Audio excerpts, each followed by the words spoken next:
course I care about my team. That was the response I got from a manager I was working with after reviewing a recording of her meeting with a salesperson on her team. Now, to this manager's credit, she said all the right things.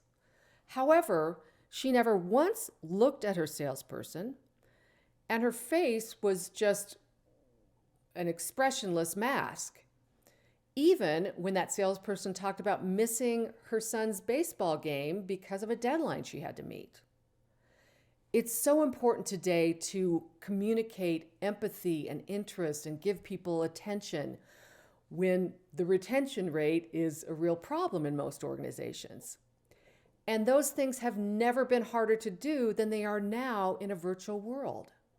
And that's because in a virtual environment, many of those signals that communicate interest, empathy, concern, and that we're even hearing the other person are lost or missed because of the way the camera reads certain things or the way that we're behaving and have yet to adapt to this environment.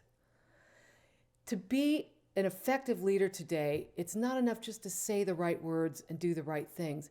You have to make people feel heard and seen. And oftentimes we feel like we're doing all those things, so it feels real. But if the camera doesn't see it, which means your employee or your audience doesn't see it, it didn't happen as far as they're concerned.